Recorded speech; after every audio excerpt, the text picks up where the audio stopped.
Hi, Josh. It's so exciting to start our Halloween topics on this podcast. Yeah, what do we get to talk about today, Sarah? Ghosts. I have a little cat ghost here. Ooh, scary. Yeah. Well, Salem has become ghost hunting central, but our listeners have to hear about what ghosts actually meant in 1692. Because the people of Salem didn't just believe in ghosts, they used them as evidence. They testified about them in court. They hanged people because of their belief in ghosts. So let's break down exactly what kinds of supernatural beings were showing up in those Salem courtrooms and what they were there to do. By the way, welcome to The Thing About Salem. I'm Josh Hutchinson. And I'm Sarah Jack. Happy Halloween season. Happy Halloween season, everybody. We'll begin with a ghost story. So one evening, Ann Putnam Jr. is at home when the specter of former Salem Village Minister George Burroughs appears unto her. He tortures her. Ouch. Ooh. He's choking and pricking and poking and pinching. And he's got something with him. A book. It's red. It has a strange little glow to it. The Devil's Book. And he has a message. Anne, my first two wives will appear to you now, and they will tell you lies. With that, two women in winding sheets, their funeral clothes, with napkins on their heads, as it's described in the record, appear in the room along with George Burroughs. Anne was so scared. Ghosts! Not only is it a witch in the room, there's ghosts! The ghosts turn their faces towards Mr. Burroughs. They turn red with anger. Literally red ghosts full of anger, and they tell him he'd been a cruel man to them. Their blood cries for vengeance against him, and they will be clothed with white robes in heaven when he should be cast into hell. And immediately, George Burroughs vanished away, and the two women turned towards Anne, their faces now white and pale. They were Mr. Burroughs' first two wives, they say. He murdered them. One says, Anne, I was his first wife, until he stabbed me under the left arm. He sealed it with a piece of wax on the wound to cover up his crime. And the ghost pulls aside her winding sheet and shows, here's where I was stabbed. And the other one says, Anne, I'm the second wife.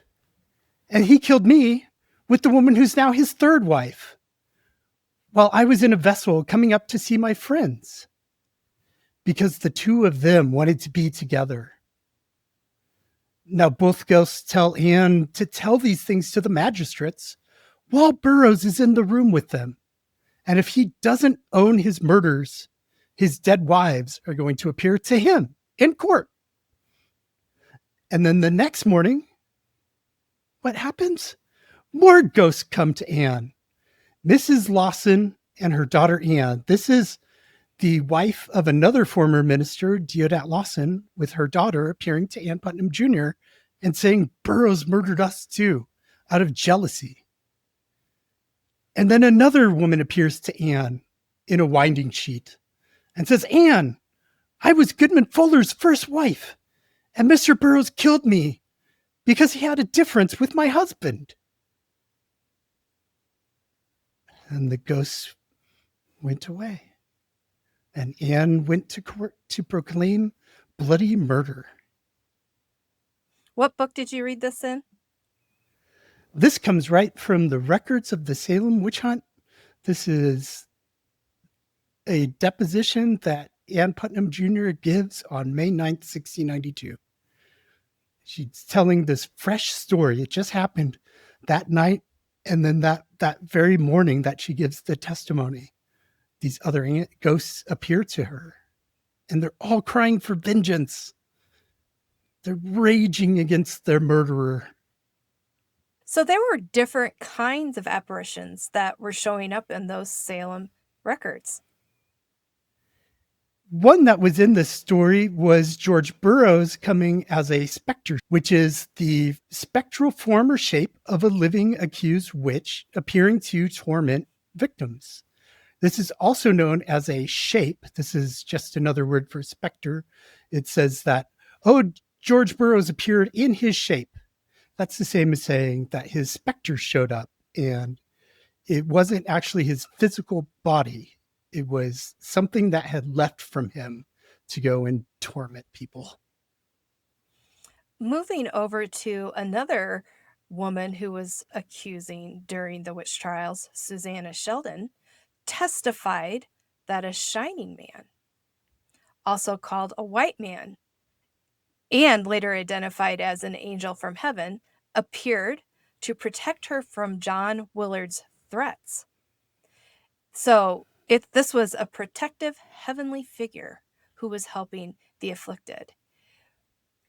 This figure banishes Willard's apparition, so it intervenes in just by holding up its hand. And then it revealed murder victims' wounds by lifting winding sheets, even opening his own winding sheet. So this murdered person pulls out a pitchfork from his left side, showing how he'd been murdered. There's also a report of a white man appearing as a sort of spectral vision apparition. This is reported by Mary Walcott when Elizabeth Proctor and Sarah Cloyce are being examined. The magistrate asks her, have you seen a white man? And she says, yes, he's a fine, grave man. And when he came, he made all the witches to tremble. So we had the shining man, the white man, and then the apparition of Satan, they referred to as the black man. And it was Satan himself appearing to lure and make covenants, offering books to sign, or assisting the accused witches in their tormenting.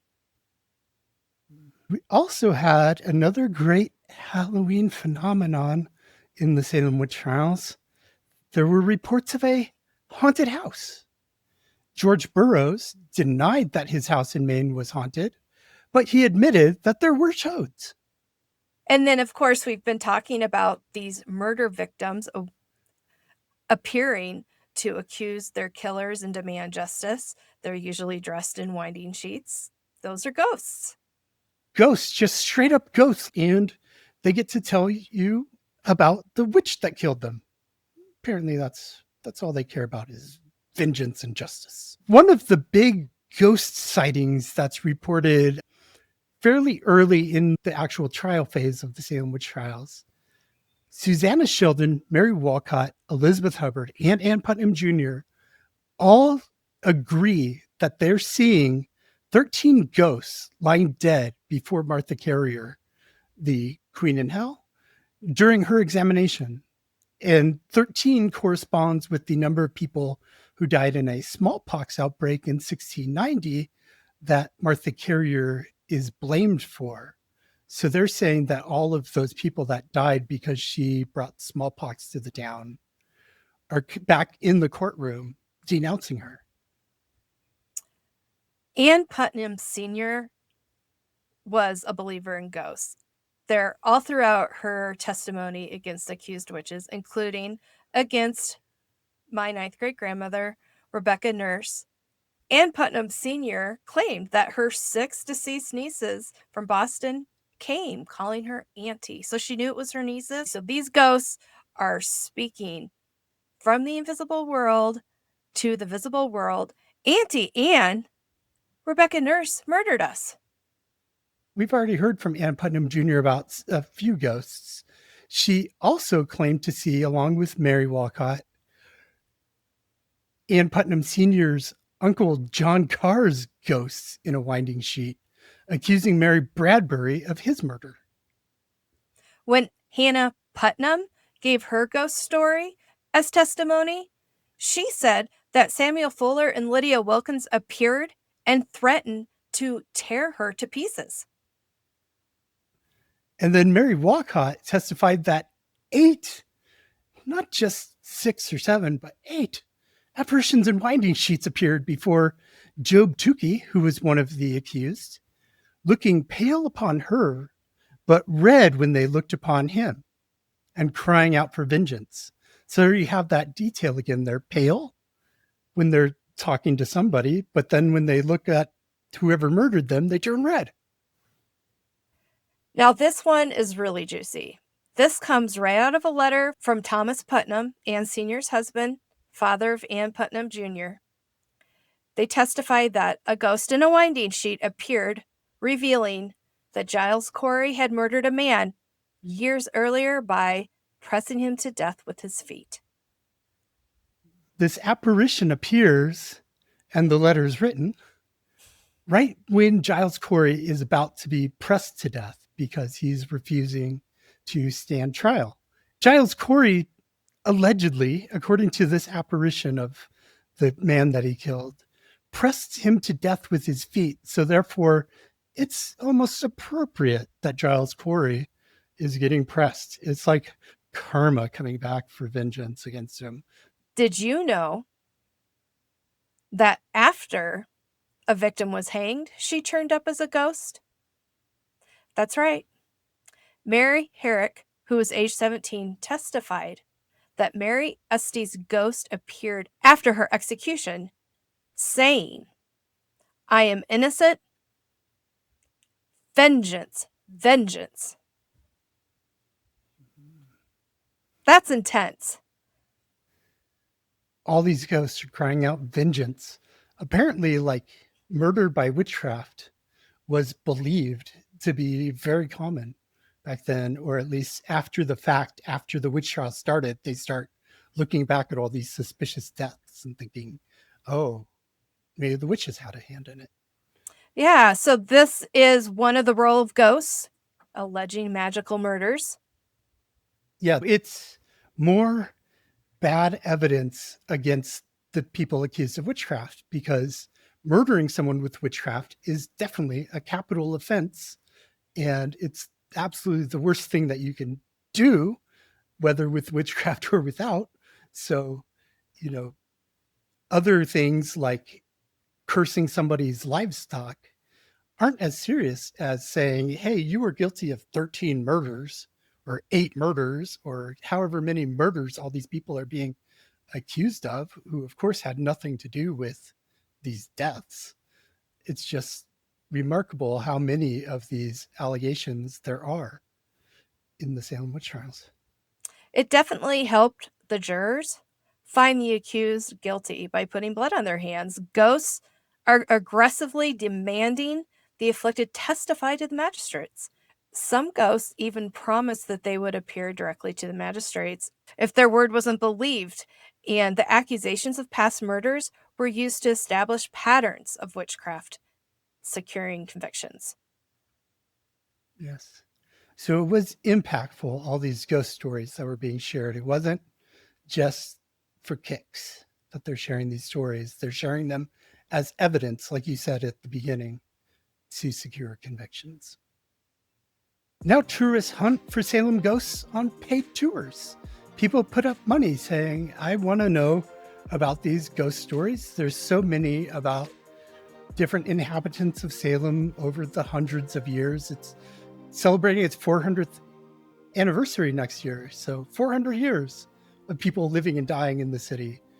That adds up to a lot of ghosts, apparently, because there's so many tours. That is the thing about Salem. Happy Halloween! Happy Halloween.